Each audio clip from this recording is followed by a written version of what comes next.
तो इस पिक्चर में जो आकाश में बहुत ही खूबसूरत सा नज़ारा हमें दिखाई दे रहा है, ये जो ग्लोइंग लाइट हमें दिखाई दे रही है, ये बेसिकली एक कॉमेट है या धूमकेतु हम इसको कह सकते हैं।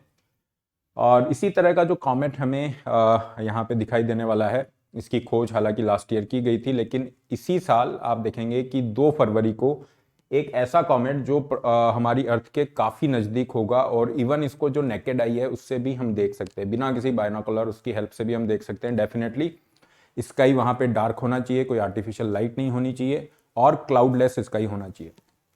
इसकी खोज हम देखते हैं कि ये जो ग्रीन कॉमेट है, डेफिनेटली ग्रीन लाइट यहाँ पे रहेगी। रीजन जानेंगे क्यों ग्रीन लाइट है।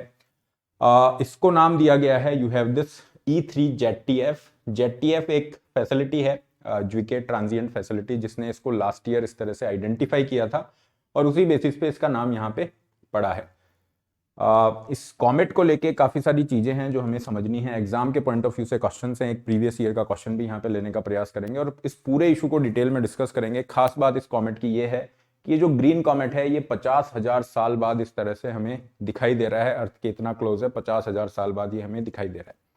पूरे इशू को डिटेल में देखते हैं। आगे बढ़ने से पहले एक इंपॉर्टेंट इन्फॉर्मेशन, अनअकैडमी के प्लस प्लेटफॉर्म पे, आपका प्लस प्लेटफॉर्म पे एनसीईआरटी का फाउंडेशन बैच स्टार्ट हो रहा है, जो 3 महीने के लिए है, और बहुत ही रीजनेबल फीस के साथ आप इसको ज्वाइन कर सकते हैं। Use the code RB Live to join this course. Subscription link description box में भी है, वीडियो के टेलीग्राम पे भी आपको मिल जाते हैं। जहां तक हम कॉमेट की बात करें, पहले समझें कॉमेट होते क्या है। देखिए, कॉमेट हमारे सोलर सिस्टम के ही दूर के पार्ट के अंदर कुछ इस तरह के फ्रोजन, है ना, फ्रोजन बॉडीज होती हैं, जिसके अंदर रॉक भी है, डस्ट पार्टिकल्स वहां पे हैं, काफी सारी गैसेस हैं। तो जो फ्रोजन गैसेज, रॉक और डस्ट है, इससे बने हुए कॉमेट होते हैं, और ये जनरली सन को ऑर्बिट कर रहे होते हैं, सन को ऑर्बिट करते हैं। और इसमें जो अभी वर्तमान में जिस कॉमेट की हम बात कर रहे हैं, ग्रीन कॉमेट की, ये क्या है, लॉन्ग पीरियड कॉमेट की श्रेणी में आता है।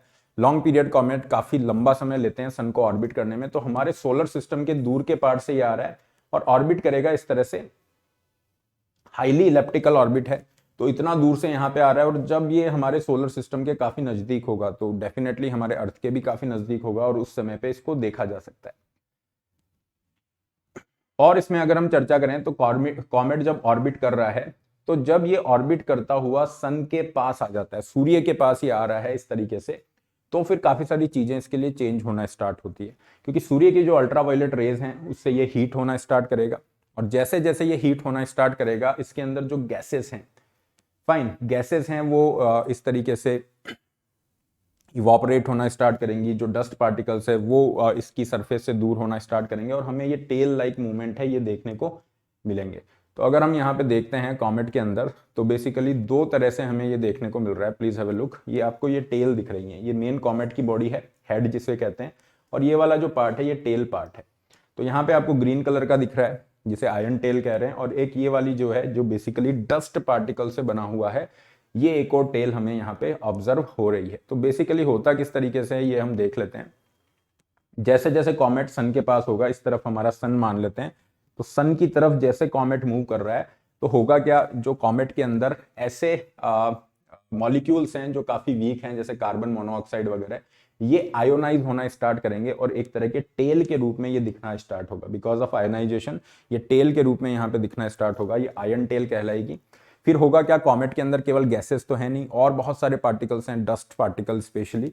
तो वो जो डस्ट पार्टिकल्स हैं, जैसे जैसे सन के और पास आएगा, और हीट होगी क्रिएट, और ये डस्ट पार्टिकल इसकी सरफेस से दूर जाना स्टार्ट होंगे, और ये एक डस्ट टेल के रूप में यहाँ पे दूसरी टेल हमें बनती हुई दिखेगी। और ये जो डिफ्यूज्ड रीजन है, ये जो डिफ्यूज्ड रीजन आपको ये पूरा दिख रहा है, डिफ्यूज्ड रीजन, इसको कोमा कहा जाएगा। और ये पहले काफी छोटी शेप में था कॉमेट, जैसे जैसे पास आ रहा है, एक बहुत बड़ी, मोर देन अ प्लेनेट, उससे भी बड़ा एरिया ये कवर कर रहा है कॉमेट का, जो कोमा है।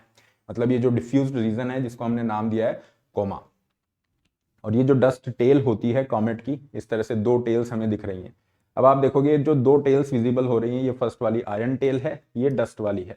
डस्ट टेल में काफी सारे डस्ट पार्टिकल्स होते हैं। जब ये कॉमेट धूमकेतु हमारे पृथ्वी के पास से गुजरेगा, तो यू विल सी कि कई बार हमें मिटियोर शावर देखने को मिलते हैं। इस तरीके का बहुत ही खूबसूरत नज़ारा देखने को मिलता है। तो ये जो मिटियोर या मिटियोर शावर है, इसमें क्या होता है, डस्ट पार्टिकल जब अर्थ के एटमॉस्फेयर में एंटर कर रहा है, बिकॉज ऑफ फ्रिक्शन, इस तरह से ये जलता हुआ दिखाई देता है, और ऐसा लग रहा है कि तारों की बारिश हो रही है, जिसे हम मिटियोर शावर कहते हैं।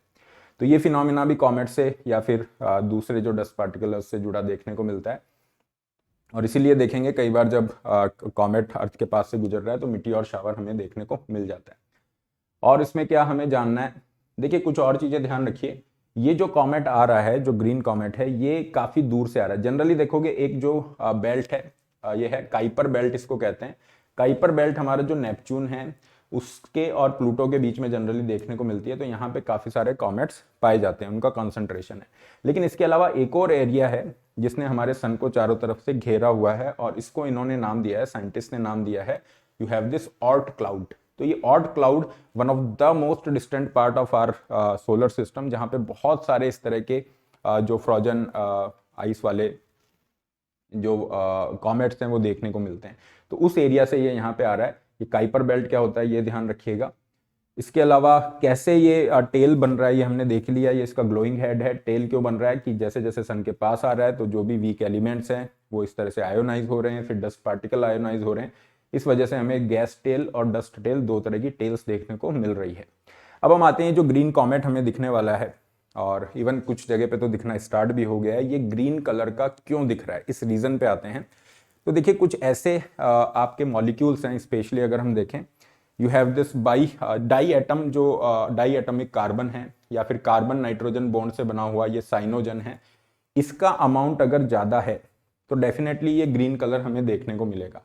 ग्रीन कलर आने का मतलब, देखो शुरू में क्या होता है, जब कॉमेट हीटअप होना स्टार्ट होगा, जैसे जैसे सूरज के पास आ रहा है हीटअप होना स्टार्ट हो रहा है, तो वहां पे ब्लू कलर की टेल स्टार्ट होगी। ब्लू कलर की टेल का मतलब है हीटअप होना स्टार्ट हो गया। जब हमें दूसरे कलर या स्पेशली ग्रीन कलर दिख रहा है तो इसका मतलब है इसकी आउटगेसिंग बहुत एक्टिव हो चुकी है, ये और क्लोज सन के आ चुका है और ये बहुत ज्यादा आउटगेसिंग कर रहा है, मतलब हीट होके इसके जो एलिमेंट्स हैं इसकी सरफेस से दूर मूव कर रहे हैं, और ये टेल यहाँ पे दिखना स्टार्ट हो जाएगी। इसका इरप्शन हाईएस्ट पॉइंट पे है, ये हमें दर्शा रहा है। तो ग्रीन कलर का रीजन हमने देख लिया क्यों आ रहा है। अब कहाँ कहाँ पे इसको देख सकते हैं, नॉर्दर्न हेमिस्फीयर में आप देखोगे तो जनरली इसको कुछ जगह पे देखना स्टार्ट भी हो गया है। मॉर्निंग स्काई में हम इसको देख सकते हैं, और नॉर्थ वेस्ट डायरेक्शन में हम देख पाएंगे जनवरी के अंदर, और सदर्न हेमिस्फीयर की बात करें तो अर्ली फरवरी में इसको देख सकते हैं। इंडियन स्काईज में देखें तो एक तारामंडल है, बूट्स कॉन्स्टिलेशन, ये तारामंडल है, तो इसके आसपास हम इसको देख पाएंगे। जो हॉरिजन है, जो हम बात करें, जो हॉरिजन होता है उससे लगभग 16 डिग्री ऊपर की तरफ यहाँ पे कुछ दिखेगा।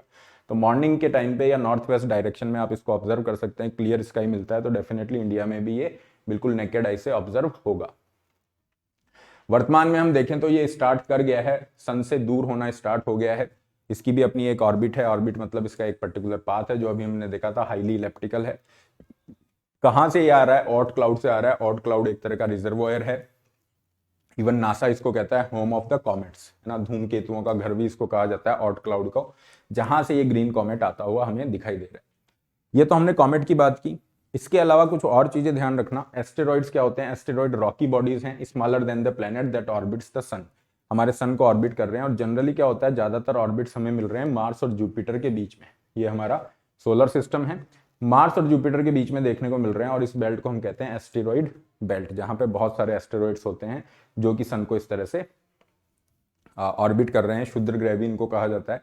कॉमेट हमने देख लिया क्या होता है। मिटियोरॉइड क्या होता है, कोई भी रॉकी फ्रेगमेंट, चाहे वो एस्टेरॉइड का हो, कॉमेट का हो, उसको मिटियोरॉइड कहते हैं। और मिटियोराइट कहा जाता है जब वो फ्रेगमेंट ग्राउंड पे या अर्थ पे पहुंच गया है। मिटियोर या मिटियोर शावर क्या होते हैं ये हम चर्चा कर चुके हैं। So this is all here. एक क्वेश्चन करेंगे, यूपीएससी कैसे क्वेश्चन पूछता है, एक हमने प्रीवियस ईयर का क्वेश्चन लिया है। Try to answer this question here, read these statements, 3 statements are there and try to answer this question. First statement में बताया कि जो एस्टेरॉइड्स हैं क्या ये प्लेनेटॉइड्स होते हैं, मतलब क्या रॉकी छोटे प्लेनेट होते हैं। Comets are formed from the frozen gases, इस तरीके से कॉमेट्स बनते हैं। तो डेफिनेटली ये स्टेटमेंट पढ़ने में सही लग रहा है। सेकंड स्टेटमेंट है asteroids are found mostly between the orbits of the Jupiter Mars, अभी हमने देखा है सही है। लेकिन और आगे क्या कह रहा है, comets are found mostly between the Venus and the Mercury, क्या वीनस मरकरी के बीच में हमें कॉमेट मिल रहे हैं, ये स्टेटमेंट गलत हो गया। ठीक है, ये या तो काइपर बेल्ट से आ रहा है, नेपच्यून के बियॉन्ड है, या उससे भी बियॉन्ड जो ऑर्ट क्लाउड हमने देखा वहां से आ रहा है। So that's why this statement is wrong. जहां पे भी 3 या उससे ज्यादा स्टेटमेंट वाले क्वेश्चन दिखते हैं, जैसा ये आईएएस प्रीलिम्स में पूछा हुआ क्वेश्चन है, तो एलिमिनेशन के लिए जाओ। आपको पता है फर्स्ट स्टेटमेंट 100% राइट है, तो ये थर्ड, ये वाला तो ऑप्शन हो ही नहीं सकता क्योंकि इसमें फर्स्ट स्टेटमेंट नहीं है। आपको पता चल गया second statement is again wrong, तो सेकंड स्टेटमेंट जहां जहां पे उस ऑप्शन को कट करो, B is the right answer.